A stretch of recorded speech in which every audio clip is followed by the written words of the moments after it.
Hi everyone, this is Radhika and welcome to after books. So previous video में हमने discuss किए थे first 10 MCQs from acids, bases and salts. इस वीडियो में डिस्कस करेंगे next 10 MCQs. So let's start. Question number 11, इनमें से कौन से डिफरेंट फॉर्म्स हैं कैल्शियम कार्बोनेट के? So limestone, chalk and marble, ये सारे ही डिफरेंट फॉर्म्स हैं कैल्शियम कार्बोनेट के। So the correct option is option number 4। Question number 12, in neutralization reactions the products formed are। तो सबसे पहले what are neutralization reactions? Neutralization reactions वो होती हैं जिनमें एसिड और बेस रिएक्ट करते हैं और फॉर्म क्या करते हैं? सॉल्ट एंड साथ में वाटर।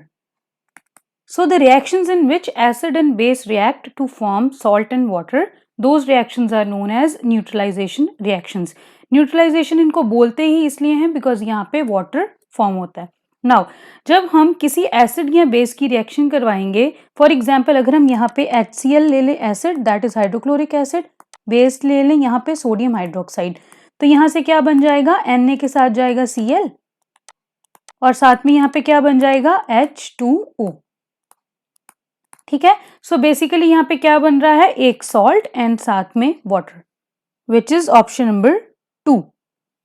क्वेश्चन नंबर 13, जब हम कॉपर ऑक्साइड और हाइड्रोक्लोरिक एसिड की रिएक्शन करते हैं तो हमें बताना है कि कलर क्या होगा सोल्यूशन का। Copper oxide is CuO, hydrochloric acid is HCl। Now what is CuO? Copper क्या है? एक मेटल, तो ये क्या है? बेसिकली एक मेटल की ऑक्साइड एंड साथ में ये क्या गिवन है हमें? एक एसिड। सो जितने भी मेटल के ऑक्साइड्स होते हैं वो सब क्या होते हैं? बेसिस। नाउ अगेन अब ये क्या बन गई है? एक न्यूट्रलाइजेशन रिएक्शन, बिकॉज अब ये किस किस में रिएक्शन है? एक एसिड में और एक बेस में। सो प्रोडक्ट्स हमें पता है क्या बनेंगे? एक सॉल्ट और एक वाटर। सो ये क्या बन जाएगा? यहाँ से कौन सा सॉल्ट बनेगा? Cu के साथ क्या जाएगा? Cl and this will be CuCl2। Reaction को यहाँ पे क्या कर लेंगे हम? बैलेंस। सो ये क्या बन गया? एक तो बन गया कॉपर क्लोराइड एंड साथ में यहाँ पे बन गया वाटर। नाउ यहाँ पे ये जो कॉपर क्लोराइड फॉर्म हुआ है इसका कलर होता है ब्लू ग्रीन। इसीलिए जब हम यहाँ पे कॉपर ऑक्साइड की हाइड्रोक्लोरिक एसिड के साथ रिएक्शन करवाएंगे तो जो सोल्यूशन का कलर है वो बन जाएगा blue green, which is option number 4। Question number 14, baking soda और हाइड्रोक्लोरिक एसिड की हमने रिएक्शन करवाई जब, तो हमें मिली एक गैस X। सबसे पहले तो हम इतनी रिएक्शन देख लेते हैं। What is baking soda? Baking soda is sodium bicarbonate that is NaHCO3। Reaction किसके साथ करवानी है? हाइड्रोक्लोरिक एसिड के साथ, विच इज HCl। तो देखते हैं कि जब हम यहाँ पे बेकिंग सोडा की रिएक्शन करवाते हैं हाइड्रोक्लोरिक एसिड के साथ तो प्रोडक्ट्स क्या फॉर्म होते हैं। अब अगर हम ये क्या है? Sodium is a metal, metal के बाइकार्बोनेट की रिएक्शन हम किसके साथ करवा रहे हैं? एक एसिड के साथ। तो यहाँ पे हमारे पास बनेगा क्या?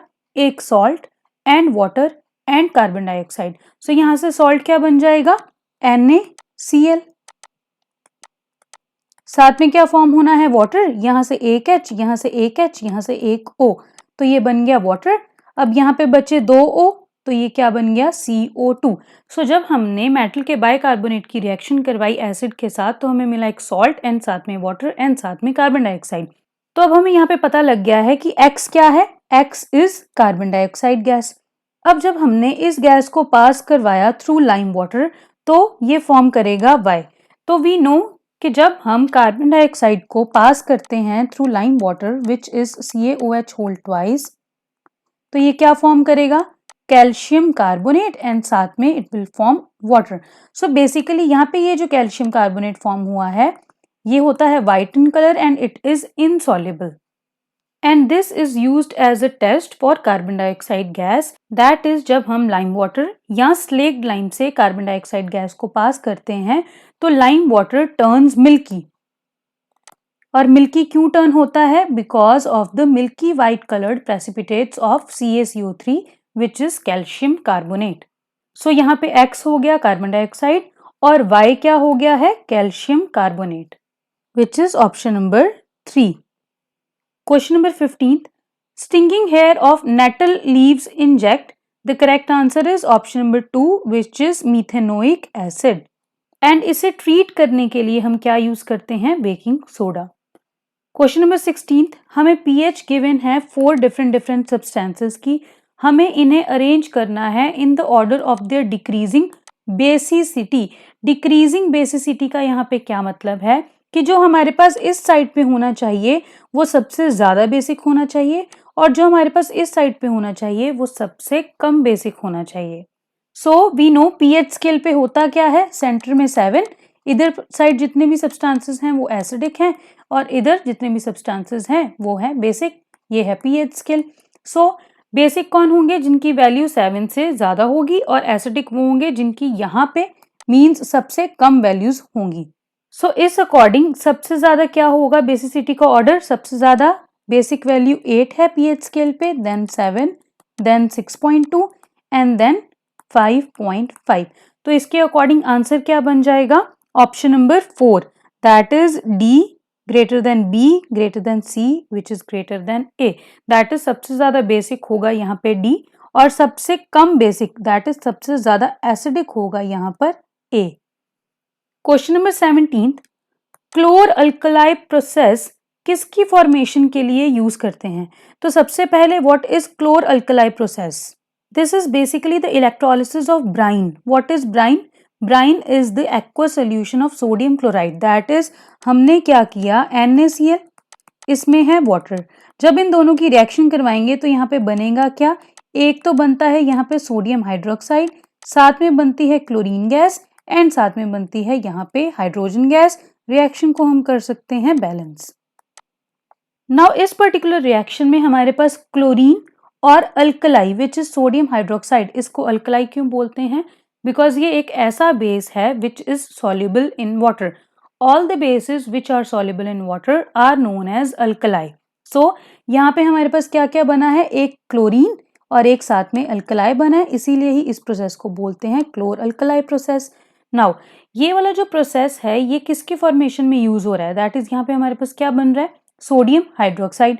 बट अगर हम ऑप्शंस में देखें हमारे पास कहीं भी सोडियम हाइड्रोक्साइड गिवन नहीं है। सो लेट्स सी कि कौन कौन से ऑप्शंस हमें गिवन है।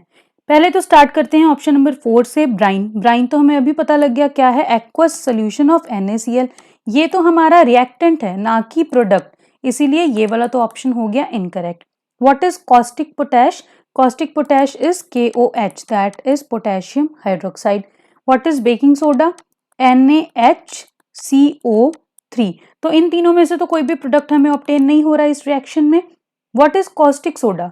NaOH को हम कॉस्टिक सोडा भी बोलते हैं, which is the product of this reaction. इसीलिए करेक्ट ऑप्शन क्या है यहाँ पर? Option number 1। Question number 18, sodium chloride, water, carbon dioxide और X किसी रिएक्शन के रिएक्टेंट्स हैं जो रिएक्ट करके फॉर्म क्या कर रहे हैं? एक तो Y फॉर्म कर रहे हैं और एक सोडियम हाइड्रोजन कार्बोनेट फॉर्म कर रहे हैं। हमें बताना है कि X और Y यहाँ पे क्या है। सो सबसे पहले रिएक्शन देखते हैं। Sodium chloride is NaCl। Reaction किसके साथ करवानी है? वाटर के साथ। साथ में क्या है? Carbon dioxide. साथ में क्या है? कुछ X है जो हमें पता नहीं। फॉर्म क्या कर रहे हैं? Y, और साथ में फॉर्म कर रहे हैं NaHCO3। तो यहाँ पे ये जो NaHCO3 है ये क्या है? सोडियम हाइड्रोजन कार्बोनेट, या जिसको बोलते हैं सोडियम बाइकार्बोनेट, और इसी को क्या बोलते हैं? Baking soda. सो ये जो रिएक्शन है this is basically the reaction of formation of baking soda. इस रिएक्शन में जो X है वो होता है NH3, और जो Y है वो होता है NH4Cl। सो रिएक्शन क्या बन गई फिर यहाँ पे? NaCl plus water plus carbon dioxide plus NH3 which is known as ammonia forms NaHCO3 that is baking soda, and साथ में NH4Cl इज फॉर्म्ड। देखो हुआ क्या इस रिएक्शन में? यहां से बन गया Na, यहाँ पे है H, ठीक है, तो ये बन गया NaH, यहां से गए CO2 और एक ये O गया, तो ये क्या बन गया? NaHCO3। अब बचा क्या? यहाँ पे NH3, यहाँ पे एक H और यहाँ पे Cl, तो वो क्या बन गया? NH4Cl। यहाँ पे what is this? This is sodium chloride, this is water, this is carbon dioxide, this is ammonia, this is ammonium chloride, and this is baking soda. So the correct option is Option number 2, that is X is ammonia and Y is ammonium chloride. Question number 19th, CuSO4.X water में what is the value of X, और हमें बताना है कि यहाँ पे इसका colour क्या होता है इस पर्टिकुलर सॉल्ट का. Like we discussed in the previous video, जो जिप्सम होता है which is calcium sulfate dihydrate, यहाँ पे कितने वाटर ऑफ क्रिस्टलाइजेशन है, 2 वाटर ऑफ क्रिस्टलाइजेशन है. यहाँ पे ये जो डॉट करके वाटर मॉलिक्यूल्स लगे होते हैं these are known as water of crystallisation. Similarly POP में क्या होता है, CaSO4 dot half H2O, that is यहाँ पे क्या होता है हमारे पास कैल्शियम सल्फेट हेमीहाइड्रेट, जिसको हम और क्या बोलते हैं, प्लास्टर ऑफ पेरिस. सिमिलरली यहाँ पे in case of CuSO4 there are 5 water of crystallisation, इसको हम बोलते हैं copper sulphate pentahydrate, and colour इसका क्या होता है, ब्लू. अगर यहां से ये 5 के 5 मॉलिक्यूल्स वाटर के रिमूव हो जाते हैं तो ये बन जाता है CuSO4 और तब इसका कलर हो जाता है वाइट. बट इस क्वेश्चन में हमें क्या बताना है कि हाइड्रेटेड फॉर्म में इसका क्या कलर होता है. So the correct option is option number 4, that is there are 5 water molecules of crystallization and the color of the salt is blue. Question number 20, हमें करेक्ट ऑप्शन चूज करना है कि कौन सा नेचुरल इंडिकेटर है और कौन सा सिंथेटिक इंडिकेटर है. सो नेचुरल इंडिकेटर्स में आते हैं हमारे पास लिटमस और टर्मेरिक, और सिंथेटिक इंडिकेटर्स में हमारे पास आते हैं फिनोल्फ्थलीन और साथ में क्या आता है, methyl orange and methyl red. So बस देख लेते हैं यहाँ पे कौन सा ऑप्शन हमारे पास ठीक है. अब यहाँ पे ऑप्शन नंबर 1 में नेचुरल इंडिकेटर में फिनोल्फ्थलीन गिवन है, सो ऑप्शन नंबर 1 तो हो गया इनकरेक्ट. ऑप्शन नंबर 2 में भी फिनोल्फ्थलीन गिवन है नेचुरल इंडिकेटर में, ये भी इनकरेक्ट है. ऑप्शन नंबर 3 में सिंथेटिक इंडिकेटर्स गिवन है phenolphthalein and methyl red, so this is the correct option and option number 4 is also incorrect. So this is it for this video. In the next video, we will discuss MCQs from the next chapter, that is metals and non-metals.